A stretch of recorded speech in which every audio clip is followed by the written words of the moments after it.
होणार आहे. कोणती प्रक्रिया?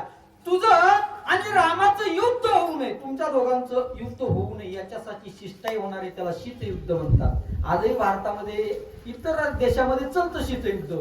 मारामारी करण्याच्या अगोदर संवादामध्ये त्या ठिकाणी मिटवा मिटवी तशी असणारी शिष्टाई होणार आहे. आणि ती शिष्टाई करण्याचं कार्य कोण करेल तर अंगद नावाचा वीर करतील. आणि तुला एक मोठा प्रश्न होता, मोठा प्रश्न कोणता? हे रावणा कोणता? 400 कोसाचा समुद्र आहे, राम पायी चालतो, वानर त्या ठिकाणी किती उड्डाण घेणार आहे आणि या 400 कोसाच्या समुद्राच्या अलीकडं तो राम आणि वानर येतील कसे आणि माझा मृत्यू कसा होईल ही जी शंका होती ना तुझ्या मनामध्ये, त्याचं निरसन करते या 400 कोसाच्या समुद्रावरून नळ आणि नीळ नावाचे 2 वानर पूल बांधण्याचं काम करणार आहे.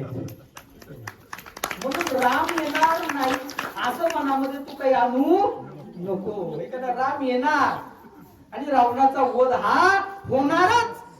ठीक आहे ना? ऐसे सीतादेवी खडसावून त्या ठिकाणी राजा रावणासमोर बोलती. एवढं बोलण्यासाठी सध्या बरं का मनामध्ये विश्वास लागतो. विश्वास, ज्याचा विश्वास डळमळला ना तो इतकं खंबीर बोलू शकत. ऐसे सीतादेवी एक विश्वास आहे, प्रभूवर त्यांचा त्या ठिकाणी पूर्ण विश्वास आहे की माझे राम येणार आणि राम या असणाऱ्या रावणाच्या तावडीतून मला सोडवणारच हा असणारा त्या ठिकाणी भाव आहे.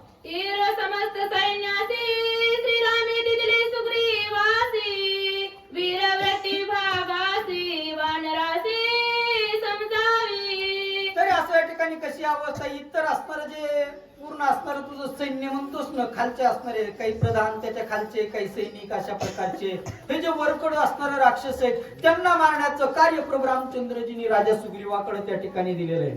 जे वीरवृत्तीचे आहेत, जे असणारे त्या ठिकाणी पूर्णपणे आहेत ना, ते वानर इतर काय असणार वानर त्याच्यामध्ये आहेत आणि ते असणारे त्या ठिकाणी पूर्णपणे काय करतील त्यांचा असणारा त्या ठिकाणी वध करतील.